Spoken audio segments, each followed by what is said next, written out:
আল্লাহ তাবারক ওয়া তাআলা বলছেন, তুই যখন রাস্তাঘাটে বাজারে মাঠে ঘুরবি, যদি কারো বোনকে, কারো বিটিকে, কারো বিবিকে, কারো ভাবিকে, কারো স্ত্রীকে দেখে তোর মাথা গরম হয়ে যায়, খবরদার ওইটা গায়ে হাত দিতে যাবি না, কাবিরা গুনাহ হয়ে যাবে। তুই তপ্ত হয়ে গেছিস, মাথা গরম হয়ে গেছে, পরের ব্যাংকে টাকাতে হাত দিতে যাস না, চোর বলবে।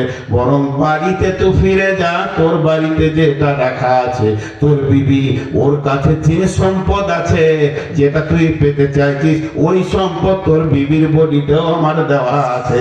ব্যাংকে দুটি হলে আলাদা হলেও কিন্তু নোটগুলো একই তুই ব্যবহার করতে পারবি। লিতাসকুনু আলাইহা, যা চলে যা, তোর বিবি তোর এই উগ্রমতিটাকে ঠান্ডা করে দেবে, তোকে সমাজে সুন্দর মানুষ বানিয়ে দেবে।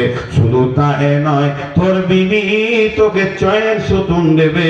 ওয়াজআলা বাইনাকুম মাওয়াদ্দাতা, একে অপরে যখন তোরা মাখামাখি আনন্দে আত্মহারা হয়ে যাবি, তখন তোকে তোর বিবি আনন্দ দেবে, তুই তোর বিবিকে আনন্দ দিবি। ওয়াজআলা বাইনাকুম মাওয়াদ্দাতা ওয়া রাহমা, আর এই রহমতটা একমাত্র আল্লাহ ছাড়া কেউ দিতে পারে না।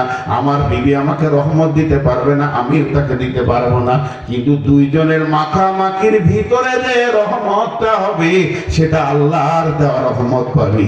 আর আল্লাহ বলছেন, আমি চ্যালেঞ্জ দিলাম, ইন্না ফি যালিকা লাআয়াতিল লিকাউমি ইয়াতাফাক্কারুন। এ বিজ্ঞানীর দল, একটা স্বামী তার স্ত্রীর কাছ থেকে কি স্বাদ পায়, আর একটা স্ত্রী তার স্বামীর কাছ থেকে কি স্বাদ পায়, পৃথিবীর সব গবেষণা করে দিলি, এইটা গবেষণা করে একবার বের করে বলে দে, কেউ পারবি না।